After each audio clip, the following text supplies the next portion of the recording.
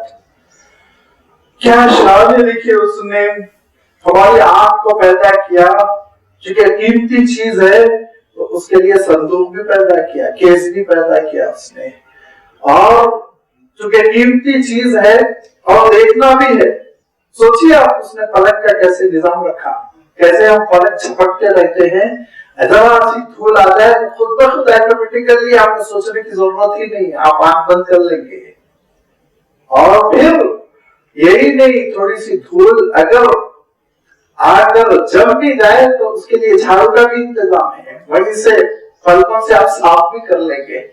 اور کرتے چلے جائیے، یہ ایک بہت بڑا تحقیق کا میدان ہے، اور میں ہمیشہ آپ کی خدمت میں یہ بات رکھتا ہوں کہ درخت بہت بڑی چیز ہے تو پھل لے لیجئے، پھل بہت بڑی چیز ہے پھول لے لیجئے، پھول بہت بڑی چیز ہے تو پتا لے لیجئے، اور غور کیجئے کہ اللہ تعالیٰ نے کس شان کے ساتھ پیدا کیا، اس کی ذات میں کوئی عیب نہیں، اس کی قدرت میں کوئی کمی نہیں ہے، اس کی حکمت میں کوئی کمی نہیں ہے، اس کے علم میں کوئی کمی نہیں ہے، ہر چیز اپنے مقصد میں کامل ہے۔ ٹھیک ہے، سانپ میں زہر ہے لیکن اس کا اپنا ایک مقصد ہے، اس کی تخلیق ہوئی ہے اس کی ضروریات کے لحاظ سے، اور اس کی زندگی ہے، اس کا جینا ہے اس کے اپنے تقاضوں کے مطابق۔ یہ عجیب و غریب اللہ تعالیٰ کا نظام ہے کہ یہ کائنات کی ہر چیز گواہی دیتی ہے کہ اللہ تعالیٰ کی ذات میں کوئی عیب نہیں ہے، تسبیح بیان کرتی ہے۔ ایک جگہ ارشاد فرمایا وَلَٰكِن لَا تَفْقَهُونَ تَسْبِيحَهُمْ، تم کو اتنی عقل نہیں ہے کہ تم ان کی تسبیح کو سمجھ سکو، غور کر سکو۔ کسی پرندے پر تم غور کر لیتے تو سمجھ میں آتا، کسی درخت پر تم غور کر لیتے تو سمجھ میں آتا، لیکن تم کو اتنی تمیز نہیں، اتنا وقت نہیں، اتنی فرصت نہیں کہ غور کرو۔ وَلَٰكِن لَا تَفْقَهُونَ تَسْبِيحَهُمْ، تم نہیں سمجھتے وہ کیسے وہ پاکی بیان کر رہے ہیں۔ يُسَبِّحُ لِلَّهِ مَا فِي السَّمَاوَاتِ وَمَا فِي الْأَرْضِ، تسبیح بیان کرتی ہے ہر وہ چیز جو آسمانوں میں ہے، ہر وہ چیز جو زمین میں ہے۔ لَهُ الْمُلْكُ وَلَهُ الْحَمْدُ، حکومت بھی اسی کی ہے اور ملکیت بھی اسی کی ہے۔ وَلَهُ الْحَمْدُ، شکر گزاری بھی اسی کے لیے ہے، حمد و ستائش اور تعریف اور ثنا بھی اسی کے لیے ہے۔ ملکیت اسی کی ہے کیونکہ وہ خالق ہے جس کا آگے تذکرہ فرما رہا ہے، اور حمد و ستائش اور تعریف اور شکر گزاری اسی کے لیے ہے کیونکہ وہ مالک حقیقی بھی ہے، اور اس کے ساتھ ساتھ جیسے میں عرض کرتا رہتا ہوں کہ ساری ضروریات کی تکمیل بھی کر رہا ہے، لہذا شکر گزاری بھی اسی کی، وہ عَلَىٰ كُلِّ شَيْءٍ قَدِيرٌ، وہ ہر چیز پر قدرت رکھتا ہے۔ هُوَ الَّذِي خَلَقَكُمْ، اسی نے تم کو پیدا کیا، اور جب پیدا کیا تو پھر اس کے بعد ایک خاص انداز میں انسان کو پیدا کیا گیا۔ فَمِنْكُمْ كَافِرٌ وَمِنْكُمْ مُؤْمِنٌ، تمہارے اندر یہ صلاحیت رکھی گئی کہ تم چاہو تو اعتراف کرو، تم چاہو تو انکار کرو۔ اللہ تعالیٰ نے انسان کے اندر، بنی آدم کے اندر یہ صلاحیت رکھی کہ وہ نیکی کے راستے کو چاہے تو منتخب کر لے، اور وہ برائی کے راستے پر چاہے تو چل پڑے، لیکن ہر دو کا اپنا اپنا انجام ہے۔ نیکی کا انجام کیا ہے اس کا بھی تذکرہ فرما، برائی کا انجام کیا ہے اس کا بھی تذکرہ آگے فرما، لیکن اختیار ضرور دیا۔ اللہ تعالیٰ صاف ارشاد فرماتا ہے کہ ہم نے انسان کو پیدا کیا، وَهَدَيْنَاهُ النَّجْدَيْنِ، ہم نے اس کو دونوں وادیاں بتا دی، نیکی کی وادی، نیکی کا راستہ، برائی، شر اور غلط راستہ، یہ بھی ہم نے بتا دیا۔ اب اس کے بعد سے فمن شاء فلیؤمن دوسری جگہ ارشاد فرمایا تمہارا اختیار ہے، چاہو ایمان قبول کرو، ومن شاء فلیکفر جو چاہے کفر پر مرے، کفر پر مرے گا انجام دے گا۔ لیکن اللہ تعالیٰ نے اختیار دیا ہے، اگرچہ کہ اختیار بہت محدود ہے، دو اعتبار سے بڑی لمٹس ہے اس کی۔ ایک تو عمر کے اعتبار سے کتنے دن انسان ان اختیارات کو استعمال کر سکتا ہے، ذرا آپ سوچ لیجیے۔ یوں بچپن بے اختیاری میں گزر جاتا ہے، اس کے بعد تھوڑا کرتے کرتے بڑھاپا، کمزوری اور رخصت کا وقت قریب آ جاتا ہے۔ لہذا ٹائم کے اعتبار سے بھی بہت 60-70 سال کا اختیار، علاقے کے اعتبار سے بھی سورج پہ آپ اپنے اختیارات نہیں چلا سکتے، ستاروں پر کوئی انسان اپنا حکم نہیں چلا سکتا، جو بھی کرنا ہے اسی گلوب کے اندر اچھل کود کر لو۔ بہت ایریا محدود ہے، علاقہ بھی محدود ہے، زمانہ بھی محدود ہے، لیکن ہے اختیار بہرحال ہے۔ اور یہ اختیار اللہ تعالیٰ نے خود فرشتوں کو نہیں دیا ہے، وہ صرف نیکی کرنا جانتے ہیں، برائی ان کے اندر نہیں۔ تو یہ انسان کے اندر صلاحیت رکھی گئی ہے، فَمِنْكُمْ کافر تم میں سے کافر بن سکتے ہیں، وَمِنْكُمْ مُؤْمِن تم میں سے ایمان والے بن سکتے ہیں۔ اب جس نے یہ اعتراف کیا کہ میرا خالق و مالک اللہ تعالیٰ ہے، مومن ہو گیا۔ جس نے انکار کر دیا کہ میرا خالق اللہ نہیں ہے یا ہے بھی تو اس کے ساتھ نعوذ باللہ شریک ہے، تو وہ کفر کے راستے پہ چل پڑا۔ وَاللَّهُ بِمَا تَعْمَلُونَ بَصِيرٌ، لیکن یاد رکھو کہ ایک چیز اور قانونی بحثوں سے زیادہ اضافے کی جا رہی ہے تمہارے سامنے۔ یہ عقیدے کی بات ہے کہ اچھا ہونا برا ہونا، ہو سکتا ہے دنیا کی حکومتیں، دنیا کی عدالتیں بھی اس سلسلے میں فیصلہ کریں، لیکن اللہ تعالیٰ کے پاس ایک اور خاص معاملہ بھی ہے۔ اچھا ہونے کے ساتھ ساتھ اس کی نیت بھی اچھی ہے کہ نہیں ہے وہ اللہ تعالیٰ جانتا ہے، اور برا ہونے کے ساتھ ساتھ نیت بری ہے نیت اچھی ہے وہ اللہ تعالیٰ جانتا ہے۔ دلوں کے بھید سے اللہ تعالیٰ واقف ہے، لہذا اس کا فیصلہ کامل ہوگا، اس کے فیصلے میں کوئی نقص نہیں ہوگا، بہت کامل علم کی بنیاد پر اس کا فیصلہ ہوگا۔ کبھی کبھی جج یہ نہیں سمجھ پاتا ہے کس نیت سے انہوں نے یہ کام کیا، سزا دے دیتا ہے، حالانکہ وہ بیچارے کی نیت نہیں تھی۔ کبھی کبھی مجرم کو چھوڑ دیتا ہے ثبوت کی کمی کی وجہ سے، حالانکہ وہ بڑی بری نیت کے ساتھ اس نے کوشش کی تھی قتل کر دیا جائے، مار ڈالا جائے، یہ کیا جائے وہ کیا جائے، اور ابھی اپنی کوشش میں وہ کامیاب نہیں ہوا تھا کہ پکڑ میں آ گیا، تو جج اس کو چھوڑ رہا ہے۔ کیوں؟ جج دل کے بھید سے واقف نہیں، نیت سے واقف نہیں، لیکن اللہ تعالیٰ انسانوں کی نیتوں سے بھی واقف ہے، لہذا ایک لیول وہاں سینسیٹیونیس کا، حساسیت کا اور اضافہ ہو جاتا ہے۔ جہاں اس نے انسان کو پیدا کیا خلق السماوات والارض بالحق، وہیں اس نے آسمانوں کو بھی پیدا کیا اور زمین کو بھی پیدا کیا بالحق۔ حق کا ترجمہ ٹھیک ٹھاک اگر آپ دیکھیں اردو میں تو حقیقت سے کیا جا سکتا ہے۔ ایک حقیقت کے ساتھ اس نے زمینوں اور آسمانوں کو پیدا کیا۔ کہیں کہیں اللہ تعالیٰ نے ارشاد فرمایا قولہ الحق، اس کی بات حق ہے، یعنی اس کے معنی یہ کہ اس کی بات حقیقت پر مبنی ہے، اور ریئلٹی جس کو آپ کہتے ہیں ٹروتھ، کہ ایک سچائی پر اور ایک حقیقت پر، اور اس کے فیصلے وہ ریالٹی کی بنیاد پر مبنی ہے، اس میں کسی قسم کی کوئی کمی نہیں۔ اب جب اس نے زمین و آسمان کو پیدا کیا تو ایک حقیقت کے ساتھ پیدا کیا۔ اب جب ہم ایک حقیقت کا ترجمہ کریں گے تو اس کا مفہوم کیا ہوگا؟ ایک حقیقت کو مد نظر رکھتے ہوئے میں یہ کام کر رہا ہوں، اس کا مفہوم ہوتا ہے ایک بڑا سچا مقصد ہے، ایک اعلیٰ مقصد ہے جس کے لیے میں کام کر رہا ہوں۔ خلق السماوات والارض بالحق، ایک حقیقت کے ساتھ اس نے زمین و آسمان کو پیدا کیا، بیکار نہیں پیدا کیا۔ وہ حقیقت کیا ہے؟ اس حقیقت کی جانب اشارہ فرمایا، وہ حقیقت یہ ہے کہ وَصَوَّرَكُمْ، اس پروردگار نے تمہاری تصویر کشی کی، صورتیں تم کو عطا کی، فَأَحْسَنَ صُوَرَكُمْ، اور تم کو بہترین ڈیل ڈول دیا، بہترین قالب دیا۔ کیوں؟ وَإِلَيْهِ الْمَصِيرُ، اس لیے کہ اس نے تم کو اختیار دیا ہے دنیا میں نیکی منتخب کرو